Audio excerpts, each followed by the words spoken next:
Hello guys, welcome to testbots-tamil test automation tutorial channel. நம்ம இது வரைக்கும் என்ன பார்த்துட்டு இருந்தோம்னா micro service test automation with postman பார்த்துட்டு இருந்தோம். அதோட வீடியோ வந்து பிளேலிஸ்ட்டில் இருக்கும், நீங்கள் அதை பாருங்கள். இப்போ நம்ம என்ன பார்க்க போகிறோம்னா அதே சாம்பிள் வெப் சர்வீசஸை வந்து நம்ம ஜாவா வித் குக்கும்பரோட பார்க்க போகிறோம். அதை பார்க்குறதுக்கு முன்னாடி போஸ்ட்மேனோட கான்செப்ட் நான் சொல்கிறேன்னு சொல்லியிருந்தேன். ஸோ அதை பற்றி தான் இப்போ நம்ம டீட்டெயில்ஸாக பார்க்க போகிறோம். மைக்ரோ சர்வீசஸ் அப்படின்னு நம்ம எடுத்துக்கிட்டாலே எல்லா மைக்ரோ சர்வீசஸும் அந்த ஆர்கிடெக்சரில் இருக்க எல்லா மைக்ரோ சர்வீசஸும் ரெஸ்ட் பேஸ் ஏபிஐ மைக்ரோ சர்வீசஸாக இருக்கணும்னு அவசியம் கிடையாது. ஒரு சில நேரத்தில் அது வந்து கியூ பேஸ்டாவோ ஸ்ட்ரீம் பேஸ்டாவோ இருக்கிறதுக்கு வாய்ப்பு இருக்குது. இது வந்து 2 சாம்பிள் டெக்னாலஜி தான். இது மாதிரி பல டெக்னாலஜிஸ் இருக்குது நம்ம க்ளவுடில். அது எதை பேஸ் பண்ணி வேணாலும் இருக்கலாம். ஃபார் எக்ஸாம்பிள் வந்து உங்களோட சர்வீஸ் வந்து dealing with Elasticsearch, Redis மாதிரி இன் மெமரி சிஸ்டத்தை ஹேண்டில் பண்ணுற மாதிரி கூட வெப் சர்வீஸ் இருக்கலாம். ஸோ எல்லா வெப் சர்வீசஸையும் இந்த மாதிரி எல்லா கைண்ட் ஆஃப் வெப் சர்வீசஸையும் போஸ்ட்மேனில் பண்ண முடியுமான்னு கேட்டால் பண்ண முடியாது. அது மட்டும்தான் லிமிட்டேஷனாக கேட்டிங்கன்னா இல்லை. இப்போ வந்து போஸ்ட்மேனை நீங்கள் யூஸ் பண்ணி நிறைய டெஸ்ட் ஆட்டோமேஷன் நீங்கள் பண்ணியிருக்கீங்கன்னு வச்சுக்கலாம், ஓகேங்களா? அதை நீங்கள் வந்து பேரலாக ரன் பண்ணுறதுக்கு இது வரைக்கும் அவங்க எந்த இதுவும் தரலை. போஸ்ட்மேனில் வந்து அந்த எபிலிட்டி எதுவும் இல்லை. உங்களுக்கு ஒரு வேளை மல்டிபிள் டெஸ்ட்டை வந்து பேரலாக ரன் பண்ணணும்னா நீங்கள் ஃபோல்டராக போட்டு பண்ணலாம். பட் ஒவ்வொரு ரெக்வஸ்ட்டையும் ஒவ்வொரு டெஸ்ட்டையும் நீங்கள் ஃபோல்டராக போட்டு பண்ணுறது, மல்டிபிள் இதுவாக ரன் பண்ணுறதுங்கிறது ப்ராக்டிக்கல் கிடையாது. ஒரு செல் ஸ்கிரிப்ட் எழுதி ஒவ்வொரு ஃபோல்டரையும் 1 by 1 பேரலாக ரன் பண்ண வைக்கணுங்கிறது ஒரு அன்னெசரி ஹெட்டேக். அதுவும் டெக்னிக்கலாக எக்ஸ்பீரியன்ஸ் இல்லாதவங்களுக்கு அது ரொம்ப சேலஞ்சிங்காக இருக்கும். அது ஒரு ரீசனு. இன்னொரு ரீசன் என்ன அப்படின்னா ஜாவா ஸ்கிரிப்ட் ஸ்கிராப்பிங் மாதிரியான ஃபெசிலிட்டிலாம் அதில் கிடையாது. அப்படின்னா என்ன அப்படின்னா, ஃபார் எக்ஸாம்பிள் நான் ஏற்கனவே வந்து போஸ்ட்மேன் ஏபிஐஸ்லாம் சொல்லும்போது சொல்லியிருந்தேன். வந்து ஒரு லாகின் பண்ணிவிட்டு அதோட ஹெட்டர்ஸை யூஸ் பண்ணி தான் பெரும்பாலும் வெப் சர்வீசஸ் ஏபிஐ கால் பண்ணுற மாதிரி இருக்கும். ஒரு சில நேரத்தில் வந்து கிளைண்ட் பேஸ்டு கிராண்ட் டைப்பாக இருக்கலாம். கிளைண்ட் பேஸ்ட் கிராண்ட் டைப் வந்து சிம்பிள் ஏபிஐ வழியாகவே நீங்கள் வந்துட்டு கிளைண்ட் ஐடி, கிளைண்ட் சீக்ரெட்ஸு, இந்த ஸ்கோப்பெல்லாம் கொடுத்து நீங்கள் ஆத்தென்டிகேட் பண்ணிவிட்டு அதுலேருந்து வர டோக்கன் எடுத்து பேரர் டோக்கனை நீங்கள் ஃபர்தர் வெப் சர்வீஸ் காலில் பண்ணலாம். ஒரு சில நேரத்தில் கிராண்ட் டைப் வந்து யூசர் நேம் அண்ட் பாஸ்வேர்டாக கூட இருக்கும், அப்படியும் நீங்கள் யூஸ் பண்ணலாம். பட் எல்லா நேரத்துலையும் அவ்வளோ சிம்பிளாலாம் வந்து ஆத்தென்டிகேஷன் இருக்காது. ஒரு சில நேரத்தில் வந்து வெப் ஃப்ளோ ஆத்தென்டிகேஷனாக இருக்கிறதுக்கு வாய்ப்பு இருக்குது. அப்படின்னா என்ன, அப்படி சிம்பிளாக புரிகிற மாதிரி சொல்லணும்னா, நீங்கள் ஏதாவது ஒரு வெப்சைட்டுக்கு போகிறீங்க, அவங்க யூசர் ஐடி பாஸ்வேர்டு க்ரியேட் பண்ண சொல்கிறாங்க, உங்களுக்குன்னு ஒரு அக்கௌண்ட் க்ரியேட் பண்ண சொல்கிறாங்க. நீங்கள் அதை க்ரியேட் பண்ண ட்ரை பண்ணும் போதே உங்களுக்கு கேட்கும், you want to create a new user ID password or you want to use ஒரு கூகுள் ஆர் ஃபேஸ்புக் ஐடின்னு கேட்கும். அதில் நீங்கள் கூகுளை செலக்ட் பண்ணீங்க அப்படின்னா அந்த கூகுள் என்ன பண்ணுன்னா உங்கள் சர்வரில் ஆத்தென்டிகேட் பண்ணிட்டு உங்களுக்கு இன்னொரு ப்ரௌசரில் ஓப்பன் பண்ணி are you sure you want to access somebody's accessing your credentials, you want to provide authentication to the other சர்வீஸுங்கிற கொஸ்டின்லாம் உங்களுக்கு கேட்கும். அது நீங்கள் பார்த்துருப்பீங்க பெரும்பாலும். இதெல்லாம் தான் வெப் ஃப்ளோ ஆத்தென்டிகேஷன். இதுக்கெல்லாம் ஜாவா ஸ்கிரிப்டிங் ஸ்கிராப்பிங் தேவைப்படும். அந்த மாதிரி காம்ப்ளிகேட்டட் சேலஞ்சிங்கான விஷயம்லாம் போஸ்ட்மேனில் பண்ண முடியாது.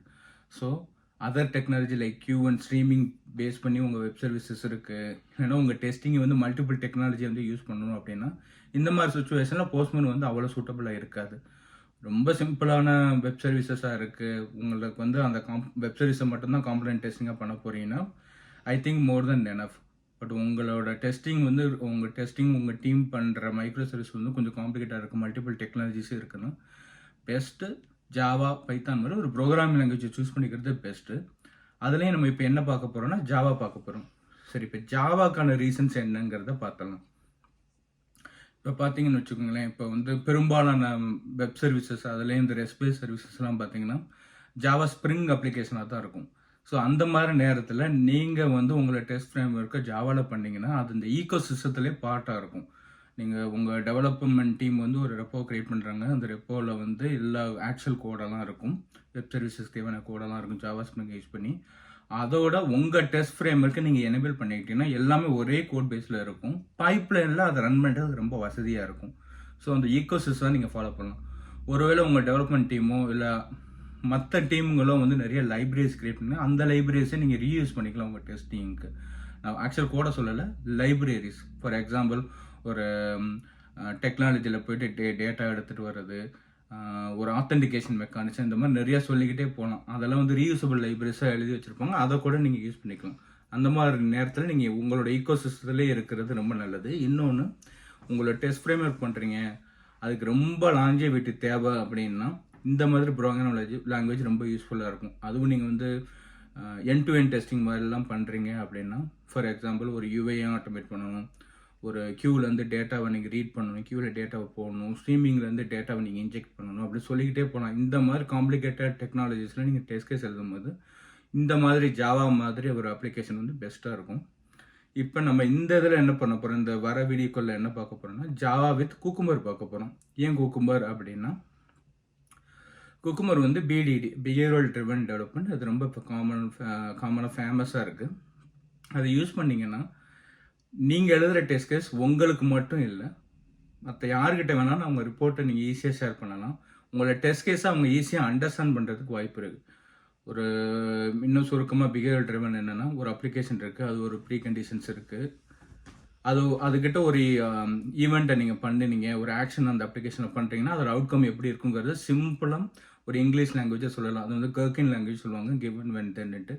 அந்த மாதிரி யூஸ் பண்ணிக்கிட்டால் உங்கள் ப்ராடக்ட் மேனேஜர் ஈஸியாக அண்டர்ஸ்டாண்ட் பண்ணிக்கலாம். ஒரு ரெக்யர்மெண்ட் கொடுக்குறாருன்னா, இந்த டெஸ்ட் கேஸ்லாம் நாங்கள் பிளான் பண்ணியிருக்கோம்னு சொல்லிட்டு நீங்கள் கர்க்கின் லாங்குவேஜில் கிவன் அண்ட் தென்னா போட்டு பிரேக் பண்ணி ஒரு ஃபீச்சர் ஃபைல் அவங்கள்ட்ட கொடுத்தீங்கன்னா அவங்க அதை அந்த டெஸ்ட் கேஸ் எல்லாம் அப்படி சீக்கிரமாக ரீட் பண்ணிவிட்டு, ஓகேப்பா நீங்கள் அதெல்லாம் கவர் பண்ணியிருக்கீங்க, இதை கவர் பண்ணலைங்கிறது சொல்கிறதுக்கு வசதியாக இருக்குது. நீங்கள் அதையே வந்து நீங்கள் ஆட்டோமேஷனாக ட்ரான்ஸ்ஃபர்மேஷன் பண்ணுறதுக்கு குக்கும்பர் ஃப்ரேம்வொர்க் உங்களுக்கு ரொம்ப யூஸ்ஃபுல்லாக இருக்கும். இப்போ நம்ம இந்த வீடியோக்குள்ள என்ன பண்ணால் ஜாவா, குக்கும்பர் அது மட்டும் போதுமான பத்தாது, அதோட ஒரு சில லைப்ரரிஸும் நான் யூஸ் பண்ணலான்னு இருக்கேன். அதாவது ரெஸ்டாசூர் யூஸ் பண்ணலான்னு இருக்கேன். ஏன் ரெஸ்டாசூர்னா, நம்ம யூஸ் பண்ணுற அப்ளிகேஷன் ரெஸ்ட் பேஸ் அப்ளிகேஷன். அந்த அப்ளிகேஷனை ரெஸ்டாசூரோட லைப்ரரிஸை யூஸ் பண்ணி நம்ம ஆட்டோமேட் பண்ணோன்னா ஆட்டோமேஷன் டைம் வந்து ரொம்ப எஃபிஷியண்ட்டாக இருக்கும், ரொம்ப ஃபாஸ்டராக இருக்கும்.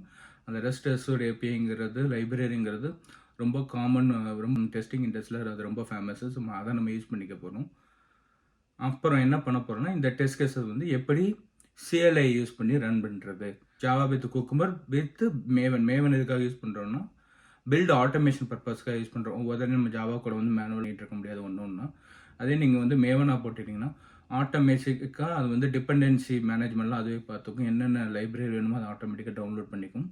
அப்புறம் என்ன கோடு கம்பைல் பண்ண வைக்கணும் அதை கம்பைல் பண்ணிக்கும். நம்ம வந்து டெஸ்ட் கேஸ் தான் அதை எழுத போகிறோங்கிறதுனால மேவனை யூஸ் பண்ணி டெஸ்ட் பண்ணிட்டோன்னா நம்ம பைப்லைனில் போகிறதுக்கு வசதியாக இருக்கும்.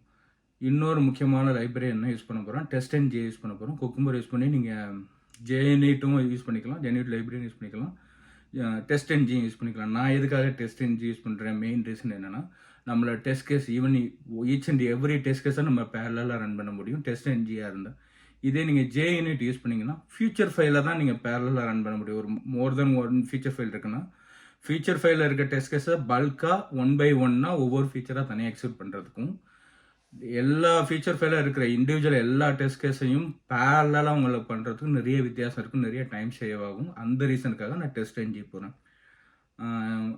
அப்புறம் ரெக்குயர்மெண்ட்ஸ்னு வந்துட்டால், இப்போ வந்து நீங்கள் ஜாவாவில் எக்ஸ்பர்ட்டாக தான் இருக்கணுமா அப்படின்னு கேட்டிங்கன்னா இருக்கணும்னு அவசியம் கிடையாது. அட்லீஸ்ட் பேசிக் நாலேஜாவது உங்களுக்கு தெரிஞ்சிருக்கணும். உங்களுக்கு ஜாவாவில் பேசிக் நாலேஜ்லாம் தெரியலன்னா கொஞ்சம் தெரிஞ்சுட்டு வாங்க. அதுக்கு வந்து நான் என்ன சஜஸ்ட் பண்ணுவேன்னா, கோட் வித் ஜாவான்னு சொல்லிட்டு ஒரு யூடியூப் சேனல் இருக்குது. அதில் பார்த்தீங்கன்னா உங்களுக்கு ரொம்ப ஈஸியாக ஜாவானா என்னென்ன கான்செப்ட் இருக்குன்னு சொல்லி தருவாங்க. அப்படி இல்லைன்னா ஜாவா பிரெயின்ஸ்னு சொல்லிட்டு ஒரு யூடியூப் சேனல் இருக்குது, அதையும் பாருங்கள். ரெண்டோட லிங்க்கையும் நான் டிஸ்கிரிப்ஷனில் தரேன், அதை பார்த்துக்கோங்க. நம்ம வந்து கண்டென்ட்டில் போக ஆரம்பிக்கலாம். தேங்க்ஸ், பாய்.